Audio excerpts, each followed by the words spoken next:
Στην Αποκάλυψη του Ιωάννη αναφέρονται δύο κατηγορίες ανθρώπων. Οι εγγεγραμμένοι στο βιβλίο της ζωής από καταβολής κόσμου και οι μη εγγεγραμμένοι στο βιβλίο της ζωής από καταβολής κόσμου. Ποιοι είναι οι μη εγγεγραμμένοι? Είναι άλλα όντα? Από πού κατάγονται?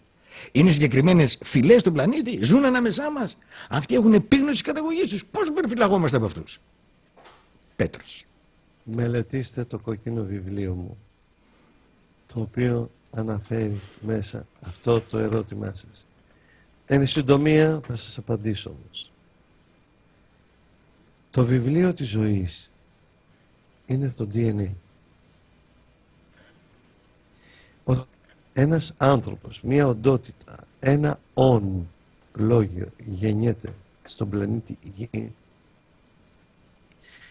Οι κώδικες του DNA του είναι απολύτως εφαρμοσμένες με τον κωδικό του σκληρού δίσκου του πλανήτη Γη. Οι χαρακτήρες, οι συμπεριφορές, τα συναισθήματα, οι τρόποι επιβίωσης, οι ενστικτώδεις συμπεριφορές, οι τροφές που θα βρει σε περίπτωση ανάγκης, είναι όλα εγγεγραμμένα στο DNA το πλανητικό του πλανήτη Γη. Αυτό είναι το βιβλίο της ζωής. Κάποια άλλα ό,τι θα συμβεί στον πλανήτη Γη είναι ένα σχέδιο πλανητικό γήινο.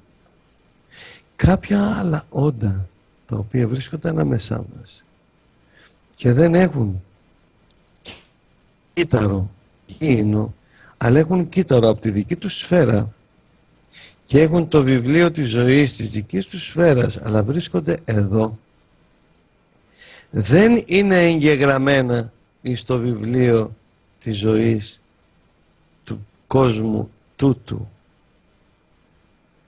Δεν βρέθηκαν εγγεγραμμένοι, διότι είναι εγγεγραμμένοι σε βιβλίο ζωής άλλης σφαίρας.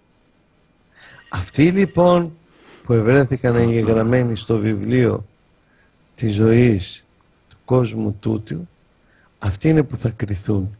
Οι άλλοι που βρίσκονται ανάμεσά μας, αλλά δεν είναι εκ του βιβλίου της ζωής του κόσμου τούτου, αυτοί θα καταδικαστούν από καταβολής κόσμου, διότι πριν φτιαχτεί ο άνθρωπος εκείνοι ήσαν εδώ. Η καταβολή κόσμου να πει ότι όντα βρίσκονται εδώ που δεν είναι από αυτή τη σφαίρα, είναι από άλλες σφαίρες, αλλά βρίσκονται εδώ. Όταν φτιάχνεται ο άνθρωπος, οι εντολές και οι χαρακτήρες της ζωής του βρίσκονται μέσα στο DNA το πλανητικό του κόσμου τούτου. Αυτοί είναι εγγεγραμμένοι στο βιβλίο της ζωής του κόσμου τούτου. Οι άλλοι λοιπόν που βρίσκονται εδώ αλλά δεν είναι εγγεγραμμένοι από καταβολής κόσμου, γιατί δεν φτιάχτηκαν εδώ, βρέθηκαν εδώ, φυλακίστηκαν, αλλά δεν είναι από εδώ, αλλά είναι εδώ, αυτοί θα καταδικαστούν. Εν ολίγης, περαιτέρω κοιτάξτε στο κόκκινο βιβλίο, οι πτώσεις του Εωσφόρου, στο κεφάλαιο αυτό.